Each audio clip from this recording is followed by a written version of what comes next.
Hello நலம் தானா viewers. இன்னைக்கு பாஸ்தா செய்ய போகிறோம். அதுக்கு இந்த நீட்ட சைஸ் பாஸ்தா நாங்கள் எடுத்துருக்கோம். இது கொஞ்சம் நல்லா இருக்கும், எங்களுக்கு எல்லாருக்கும் பிடிக்கும். அது ஒரு கப்பு மட்டும் எடுத்து நல்லா ஒரு 4 கப்பு தண்ணி இல்லைன்னா 5 கப்பு தண்ணி வச்சு நல்லா கொதிக்க விட்டுட்டு இந்த பாஸ்தாவை போட்டு ஒரு அரை ஸ்பூன் எண்ணெயும் 2 சிட்டிகை உப்பு போட்டு நல்லா ஒரு 10 நிமிஷம் நல்லா வேக வச்சிடணும். அதை எடுத்து இப்படி கரண்டியில் அழுத்தி பார்த்தோம்னா நல்லா உடஞ்சிரும். அது மாதிரி அளவுக்கு அதை எடுத்து வேக வச்சு வடிச்சிடணும். வடிச்சிட்டு அப்புறம் பச்சை தண்ணியை ஊற்றி அப்படியே ஆற வச்சிட வேண்டியதுதான். அது அந்த ஃபர்ஸ்ட் ப்ராசஸ் முடிஞ்சிருச்சு. இப்போ அடுத்தது அதுக்கு உப்புமாவுக்கு தாளிக்கிறது மாதிரி அது தாளிச்சு போட்டோம்னா அது ஒன்னோட ஒன்று ஒட்டாது. அதுக்காக இப்போ கோதுமாவது கார்ன்ஃபிளவராவது எண்ணெயில வறுத்துக்கணும் நல்லா. அதான் சாஸ்ன்னு சொல்றது, ஒயிட் சாஸ்ன்னு சொல்றாங்கல்ல. அதுக்காக நம்ம மைதாவும் சேர்க்கலாம். நம்ம மைதா இப்போ நம்ம அவாய்ட் பண்றதுனால ஒரு ஸ்பூன் எண்ணெய் ஊற்றி அதில் கார்ன்ஃப்ளவரை அந்த மைதா நமக்கு எந்த மாவு, கோதுமை மாவு இல்லைன்னா மைதா மாவு, 3ல் எது பிடிக்குதோ. அதுவும் இல்லாமல் இது நம்ம திக்னஸ்க்கு வேணுங்கிறதுக்கு தகுந்தாப்புல நம்ம கொஞ்சம் கூடவோ குறைச்சவோ செஞ்சுக்கலாம் இந்த மாவுங்களை. இது மாதிரி நெய்யில் வறுத்தோம்னா ஒரு வாசம் வரும், வெந்த வாசம். அதுக்கப்புறம் தண்ணியை ஒரு ஒரு டம்ளரே ஊற்றி கொஞ்சம் கொதிக்க விட்டு எடுத்து தனியாக வச்சுக்கணும். இதுலேயும் ஒரு சிட்டிகை உப்பு போட்டுக்கணும். வறுத்துட்டு தண்ணி ஊற்றி வேகல உப்பு போட்டுக்கணும். சிம்மில் வச்சு வேக வச்சிடலாம்.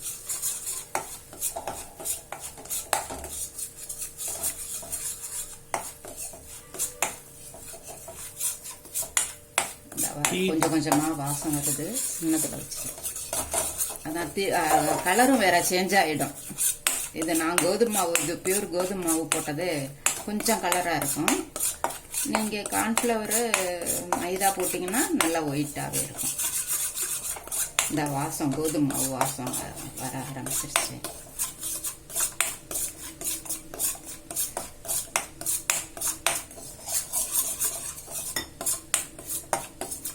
தீய விடாம வறுக்கணும்.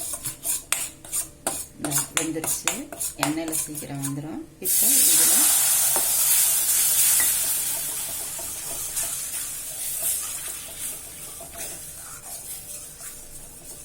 இதுதான் ஒயிட் சாஸ் மாதிரி.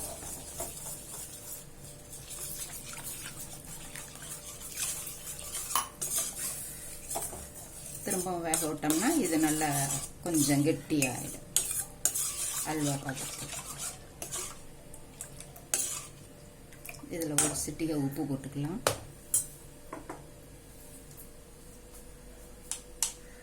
கொஞ்சம்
வெந்துருச்சு. இப்போ இதில் எடுத்து தனியாக வச்சுக்கலாம்.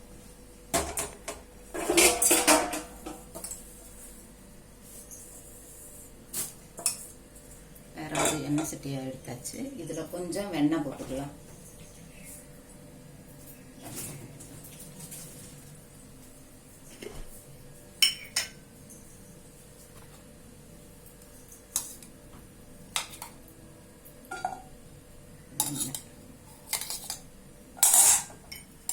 வெண்ணெய் மட்டும் கூட போட்டுக்கலாம், வேணும்னா கொஞ்சம் எண்ணெயும் கொஞ்சம் அந்த பிசு பிசு தண்ணி கொஞ்சம்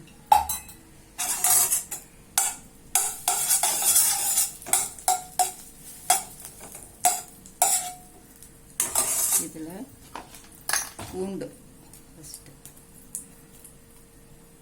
பூண்டு ஒரு மீடியம் சைஸ் பல்ல 1 கப்புக்கு 2 போட்டிருக்கேன். நீங்கள் கூட போட்டோம்னா கூட எடுத்துக்கலாம்.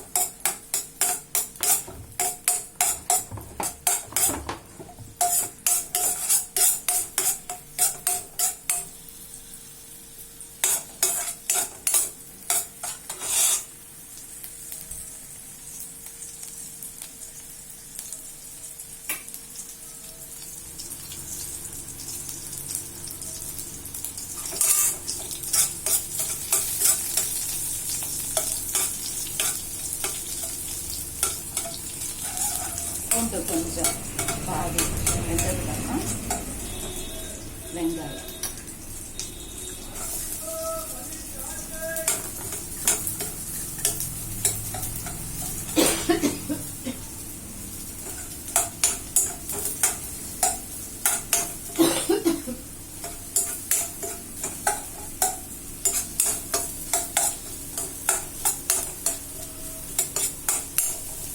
கொஞ்சம் இதில் கொட்டிக்க உப்பு போட்டுக்கலாம், சீக்கிரம் வதங்கும். வெங்காயத்தையும் உப்பு காய்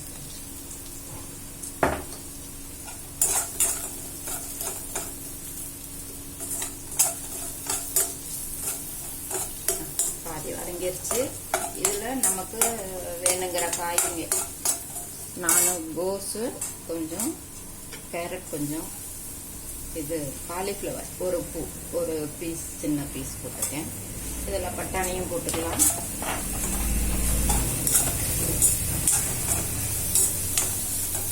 இதுலேயே ஒரு 1/2 பாயில் வந்தால் போதும். இதெல்லாம் சும்மா சாப்பிட்ற காய்ங்க மாதிரி தான், கிறிஸ்பாக வேற இருக்கும். அதில்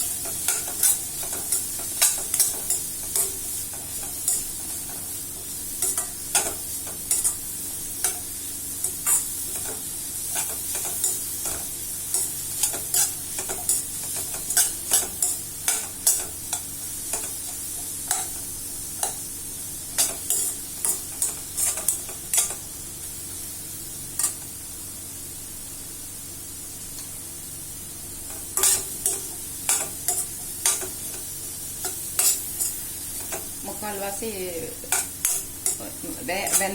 வெந்தாவே போதும். அதில் பாதி வெந்த உடனே கொஞ்சம் இது சில்லி ஃப்ளேக்ஸ் இல்லாட்டி கூட நம்ம மிளகாயை வறுத்து பொடி பண்ணி வச்சுக்கிறது தான் சில்லி ஃப்ளேக்ஸ்.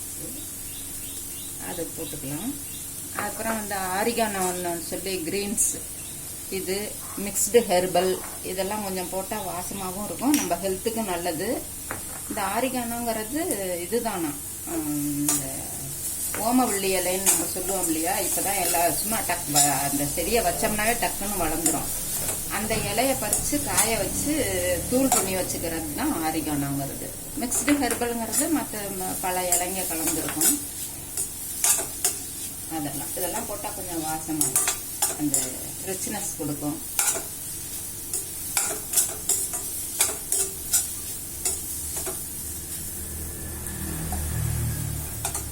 இதில் கொஞ்சம் சில்லி ஃப்ளேக்ஸ் போட்டுக்கலாம்.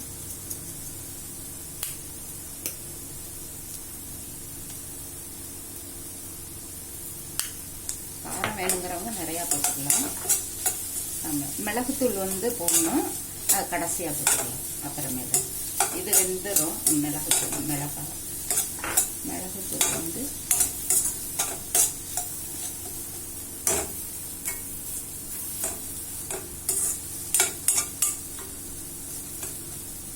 ஒரு 2 நிமிஷம் மூடி வைக்கலாமா? மூடி வச்சோம்னா அந்த காலிஃப்ளவர்ல கொஞ்சம் இந்த பதமாக வேகும்.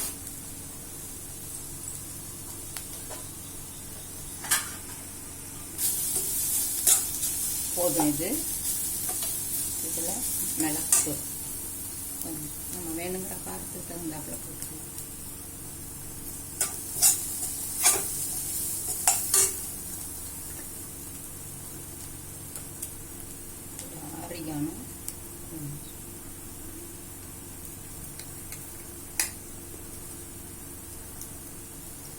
கொஞ்சம் ஃப்ளேவர் வித்தியாசமாக இருக்கும்.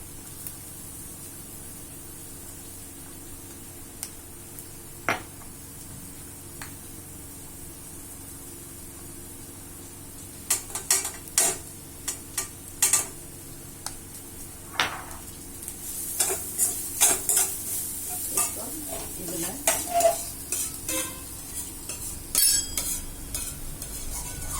இந்த சாஸ் எடுத்து இதில் ஊற்று.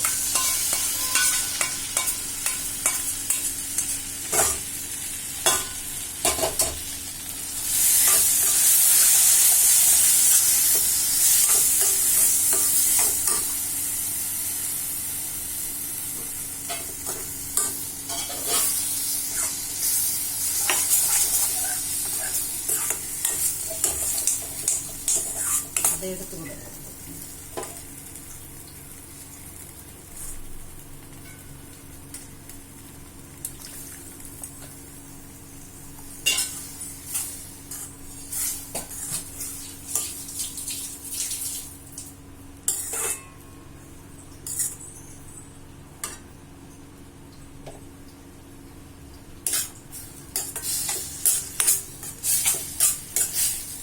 ஏற்கனவே எல்லாம் வெந்தது தான். இப்போ சூடாகிடுச்சு மாவு சேர்த்தோன்னே. இப்போ பாஸ்தாவை இதில் கொட்டி ஒரு 2 நிமிஷம் வச்சுருந்துட்டு அதை எடுத்துட வேண்டியது. எடுத்துட்டு சாஸ் மேலே ஊற்றி சாப்பிடலாம். சும்மா சாப்பிட்டாலும் நல்லா தான் இருக்கும்.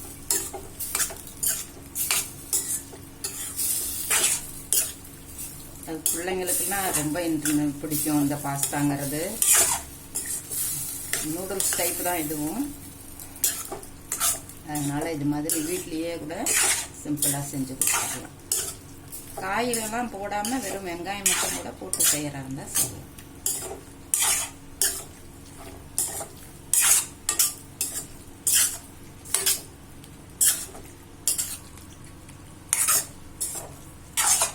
ரெடி ஆயிடுச்சு.